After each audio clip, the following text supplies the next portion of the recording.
Yavapai Broadcasting and the City of Cottonwood proudly present Inside Cottonwood, an inside look at the decisions and issues of the City of Cottonwood. Brought to you by Arizona Smile Designers.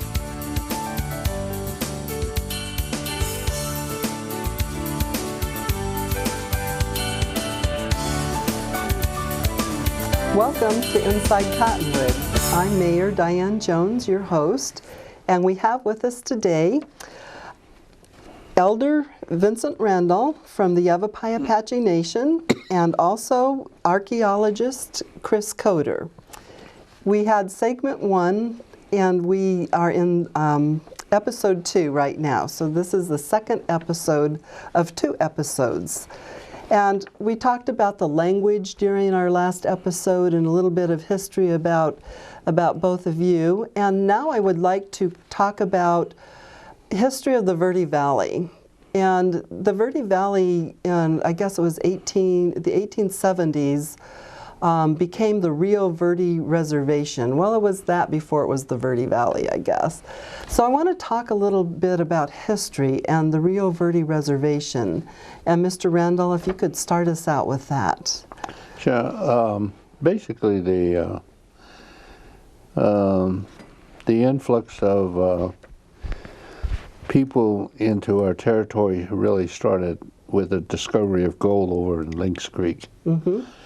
And then, of course, the first brunt of the, I guess you would call the Indian wars in our area had to do with the Yavapais, and because that was in their area, which is Lynx Creek, Prescott, Wickenburg, all that country where they discovered gold. And so major military campaigns were carried out. And so that the Yavapais were pretty well subdued and set up a reservation, what they call Camp Date Creek, over near Wickenburg in 1868. After the Civil War, Ulysses S. Grant set up what he called peace commissioners to do treaties, and he sent out peace commissioners to negotiate treaties, and so that was one of the first ones. Over on this side of the Verde Valley, the influx of people started to come over because Prescott area started to grow and people need to eat, so the farmers came, the ranchers. And so there was more water in the Verde Valley. More water, so the first group of settlers, of course, came over the hill right around 1860. And down there at the confluence of Clear Creek and the Verde River, they set up their first farm. And again, as I always call it, that was kind of like a Circle K market for us, mm-hmm. because then we were able to raid the corn, watermelon, whatever they grew. And so again, then the soldiers came over the hill. And so then we had the Indian Wars in the Verde Valley area, basically from that time through 1871. And in 1871, the Peace Commissioner Vincent came out west, and also General Crook had done a major campaign against us for 11 years. And his tactics were to use Indian scouts. He believed that it took an Indian to catch an Indian. And his other strategy was to give us no peace. He can constantly send out a search and destroy mission day in and day out, so that we pretty got well worn down. We couldn't raise our crops. We couldn't go and gather our food like we did before. So in 1871, the upper country, the Pine Country people came in under their leader, a man by the name of Hustinez, and surrendered at Camp Verde. And about the same time, the Apaches that were living below the Mogollon Rim all the way into the Tonto Basin area came in under their leader by the name of Chahlipa, which means gray hat. And so under Vincent Coiler, and the treaty was set up to set up the Rio Verde Reserve. And basically it was a reservation for the people right about where I-17 crosses the Verde River was about the southern boundary, and the land 10 miles on both sides of the river, 45 miles up the river was set aside as a reservation. And I think we have a map of that to show the audience. Yeah. Yes. 900 square miles. In the meantime, there was still one other group of Apaches in the Tonto Basin country and the Matsutsao Mountains, and basically the mountain people, under a leader by the name of Telche, which is always referred to as Delche in the book forms, but his real name was Telche, which means the red ant, and he continued to do campaigns until 1873, and then even then he broke out. But also in 1873, the reservation that was set up for the Yavapais over by Wickenburg, Camp Date Creek, was dissolved because the new system of treaties was not like the old one. The old one was where treaties were set up just like with foreign countries. It went to Congress, it got passed in Congress, and then the president signed it, and it was a written. It was a well-formed document that guaranteed, whereas the new system that President Grant set up was what we call an executive order reservations, which means it could be done with, but it was about as useless as the print on those paper. It could be dissolved the next day. So that's what happened to the Yavapais, and they got brought over into the Verde Valley in 1873. And so the major group of Yavapais now are put on the reservation here in the Verde Valley. And the first agency was over there by Peck's Lake, but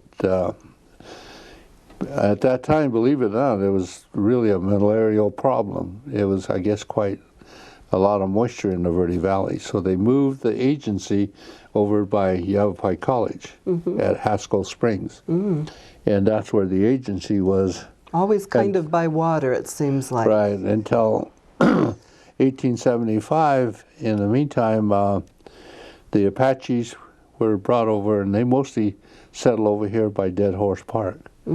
And dug a canal for irrigation and started farming over there.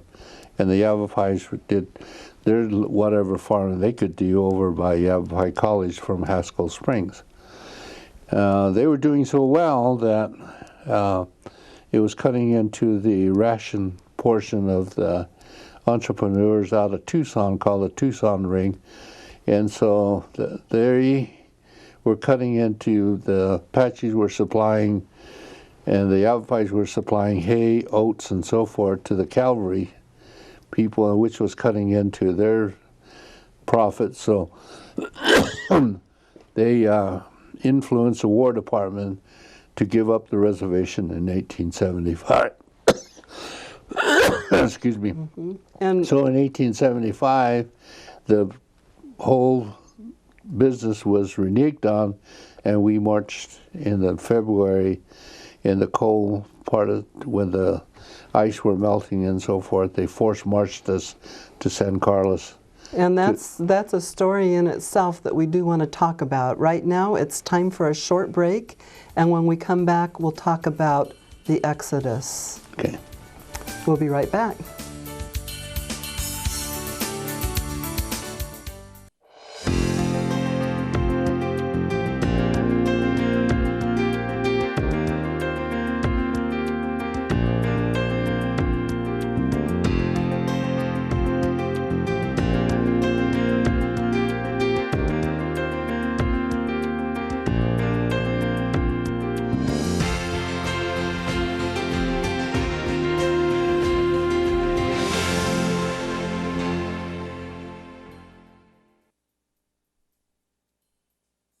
Hello, everybody. I am Lou Ann Patterson. My family and I would like to welcome you to the Copper Star Indoor Shooting Range, Northern Arizona's premier shooting sports facility. We offer a 25-yard pistol range, a 50-yard archery range, and Arizona's only 100-yard indoor rifle range. In addition, we have a full-line gun shop as well as an archery pro shop. Come check us out. We're located at Highway 260 and Cherry Road, right next to Out of Africa.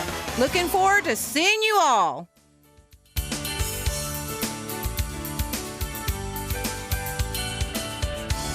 Welcome back to Inside Cottonwood. This is the second of 2 episodes in an interview with Yavapai Apache Nation tribal elder Vincent Randall and archaeologist Chris Coder.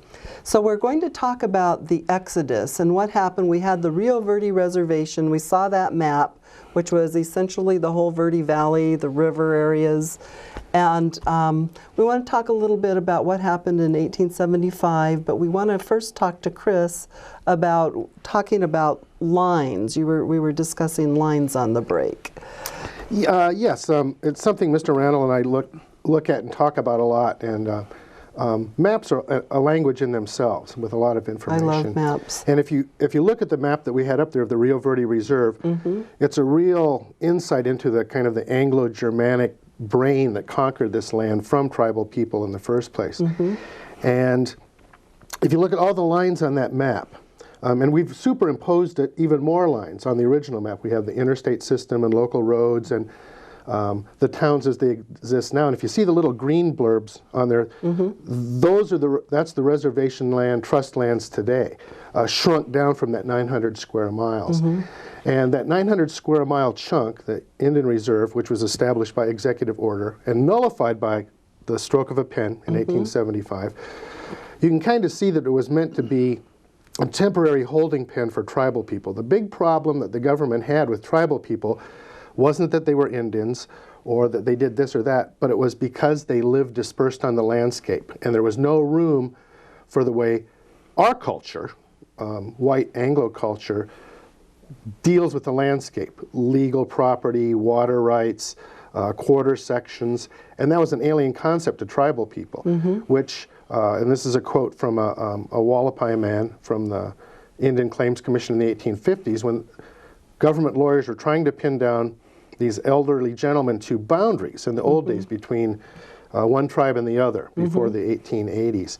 And it was an answer that they were trying to force this man into, and the gentleman, you can see it in the transcripts, finally got up and said, "I'm telling you, I don't know nothing about no lines." And that's what we've come to see as a summation of the way tribal people, traditional people, looked at the surface of the earth and the way our legalistic concept of ownership of land, water rights, comes into this kind of conflict. And so once that the people had been, the Apache people and Yavapai people had been titrated down and sequestered in this fairly large area, 900 square miles. I think the nation would probably like to have that 900 square miles today. It'd be a pretty valuable chunk of property. But that was even too big for one of the best watered places in the Southwest, so the tribal people had to be removed to that so we could put the land to its proper use.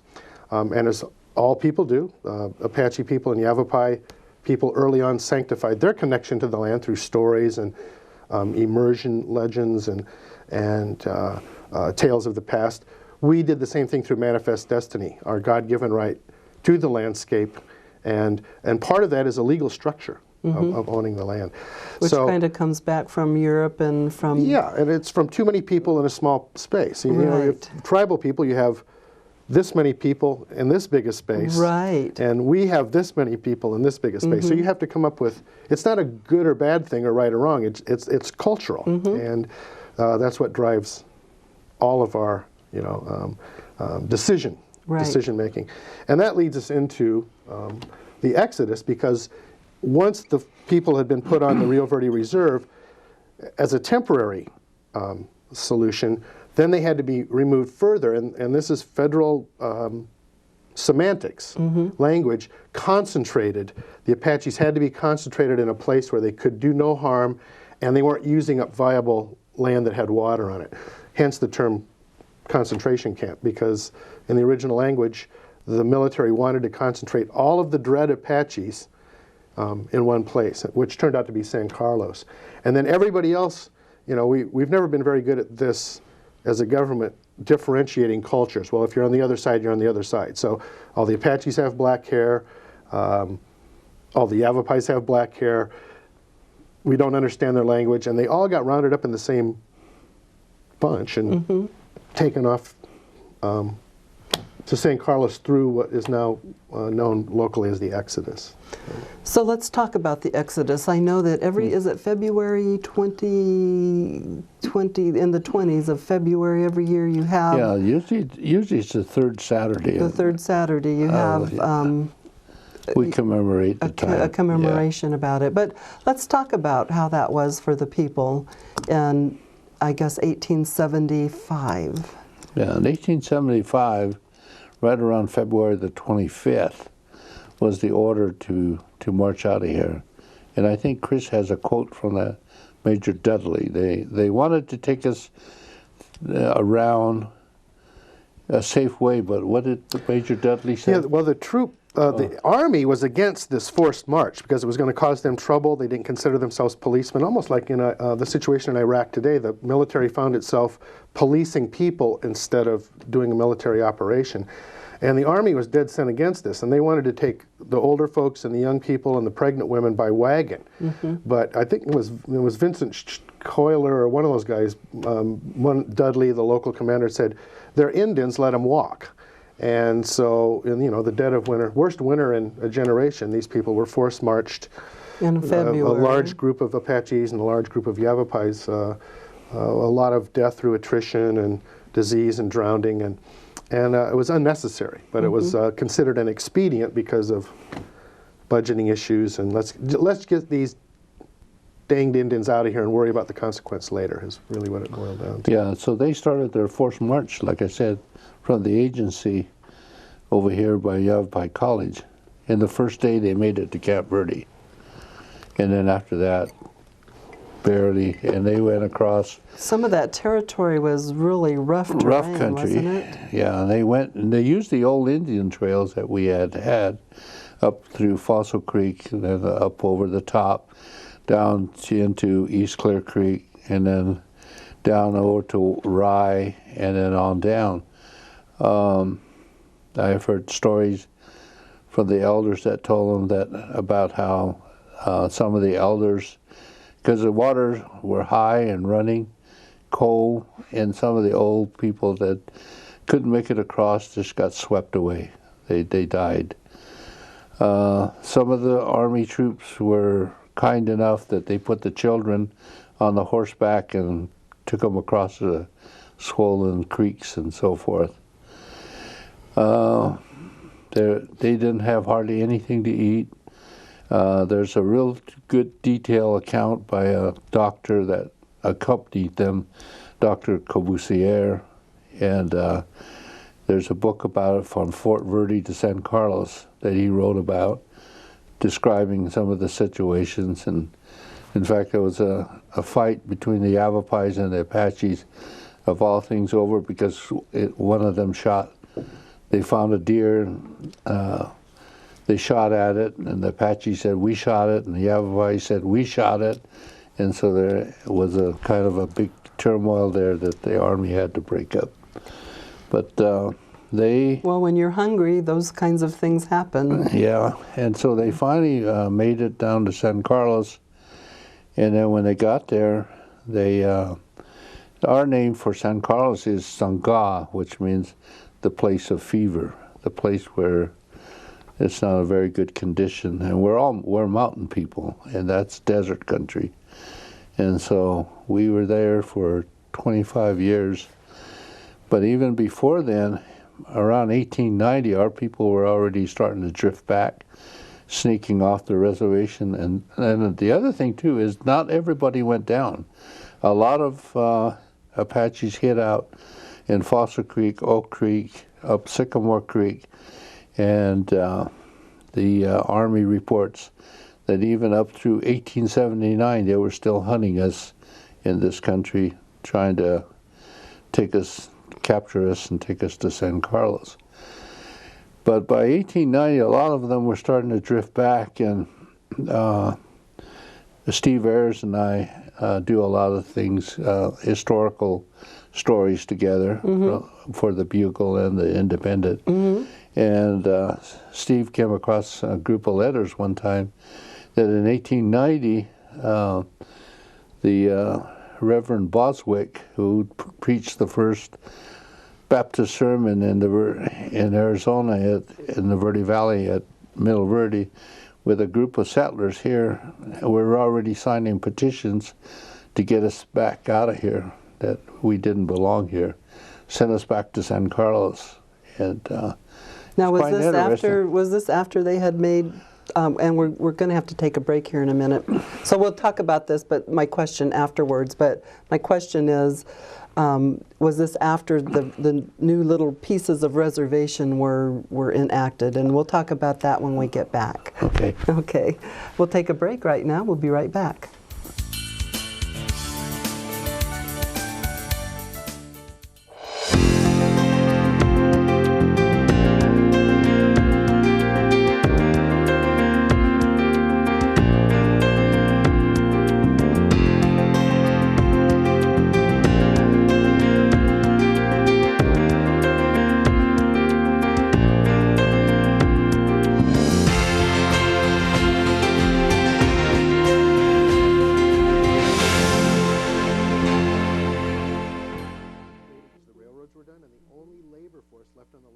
Having a fire escape plan is very important to keep your family safe and together in the event of a fire. When you awake to the sound of a smoke detector and smoke in your room, don't stand straight up. Carefully roll off your bed and stay low under the smoke.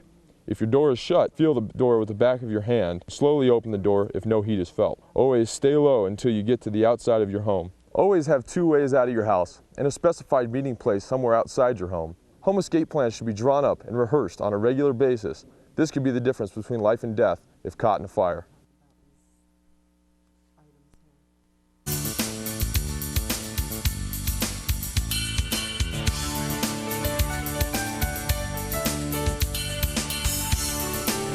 Welcome back to the second episode of 2 episodes of Inside Cottonwood, talking with Vincent Randall and Chris Coder. So we were talking about when the people started coming back from San Carlos. So if you want to go ahead and take the story up from there.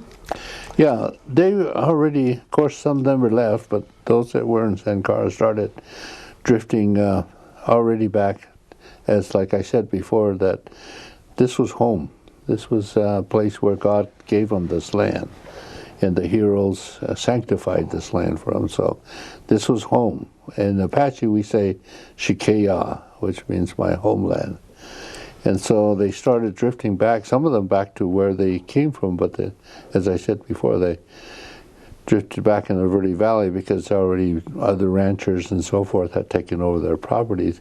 So they started coming. But one of the big things is they learned that by working, they could receive compensation, which was able for them to buy what they needed to eat. And so, of course, they came. And Camp Verde was home to them, too, a lot of them, in the Verde Valley. So they drifted in the Verde Valley. And by 1890, there was quite a few of them, over 400, 500 of them. And that's why the settlers were getting alarmed. And also, I think that, and which Steve and I are trying to track down, somehow or another, General Miles, I think, had the intention of giving them the Fort Verde military reservation back to the people. And I think they learned of that. So anyway, they were quite a number of them. They were working for ranchers, farmers, and so forth. And then, and they were even helping, as we were talking during the break, they helped build the Fossil Creek dams and Roosevelt Dam, which is why you call it the Apache Trail. And so the American Indians worked in order, as you said, to buy food and staples that they needed. Yeah. So then, and just to quickly mention that some of the citizens, like George Hance, out of Camp Verde and so forth was concerned about the welfare of these people. Some of them were, and some of them didn't like one of them, but some also were good people. And so Hance and some of the other people in Camp Verde wrote to the government saying, look, you got a bunch of people here, you got children here that need to be educated, because they didn't want them to go to school with the rest of the settlers' children. And so they sent out government teachers, and they set up a school here in Clarkdale. Teacher's name was Gilliland, and there was Gabbard and Camp Verde. And then there was in Beaver Creek, I don't know what her maiden name was, but she eventually married a Mulcair. And she taught school in Beaver Creek, Gabbard in Camp Verde, Gilliland in Clarkdale. And there was a school in Fossil Creek as well. In Fossil Creek too, yeah. But to make the story make it short, Gabbard was a crusader for our people, and he kept insisting that our people were done wrong and that the government needed to keep their word on the treaties and so forth. So anyway, through his effort and through George Hance and some of the good citizens of Camp Verde, they were able to reestablish and bought land for the tribe again, which gave us a small reservation, just about a square mile up through 1974. And then, of course, after that, we've grown. Yeah, and we just have a couple minutes left, but you've come a long way since then. You've purchased a lot of land, as I understand it, that you originally owned anyway, but you've been purchasing land because you have some of your people are coming back to the Camp Verde and Clarkdale areas. And we could just talk, for hours and hours about the history of the Yavapai Apache Nation and its peoples. But we'll have to have you back another time to do that. In closing, I'd like to talk a little bit about these implements or these items that you brought. There's a beautiful basket here, and what is this? I'll do the basket one, and Chris can do it. He's the archaeologist on that. This basket is woven. The white part of it is shoots from the cottonwood tree. The black is from the devil's claw. And this is a design. Where 4 cardinal directions are very important to us, and it's always shown in a cross. You can see it here. You can see the 4 black designs. You can even see the cross into there. This is really a fine woven basket. That is a beautiful really basket. Tightly woven. But Apaches were known, so are Yavapais known for their basket making. And Chris, you can do he's the archaeologist on this stuff.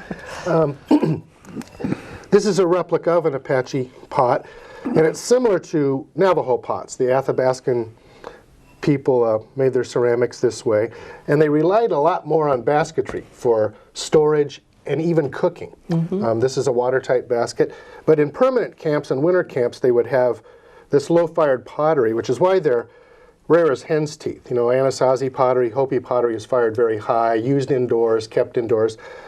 These people lived on the landscape, on the surface, and when they moved away, their stuff was just left. They didn't haul a pot. You imagine being a backpacker, you're not going to haul a big heavy pot with you, so it was left on the surface.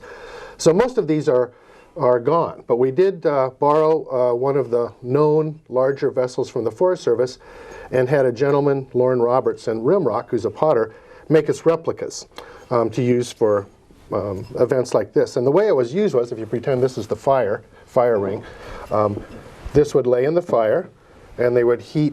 Well, a lot of everybody always thinks of Indian people as living on buffalo and there weren't too many wild buffalo. hickory nuts, but a lot of the foods they ate were soups and liquids with things in them: walnuts, deer meat, acorn, whatever they got from the landscape, and it was just made into a stew in these pots, and it's very good for conducting heat. And when they left camp for that winter, the pot was just left in the fire, and they took their baskets with, and the children and their hand tools, and moved to the next place. They also cooked in baskets, larger baskets that are watertight. and they would fill that with a porridge or grain and water, and then they would add red hot stones to the mix, and all the heat would be dispersed into the liquid, and then you would remove the cool stones. We actually have some of these stones that you find places that are real round from use. They would use them again and again. So, just part of their toolkit. All right. Well, there's so much history to learn about. I'm hoping that we can have you back again on the show another time, because I think we could spend another several hours. We just barely grazed the history of the Yavapai Apache peoples. It's been great to visit with you today, and so until we invite you back and see you again, we'll have to say goodbye now. So, thank you. You're welcome. So, this is Inside Cottonwood. We're signing off for this episode. See you next time.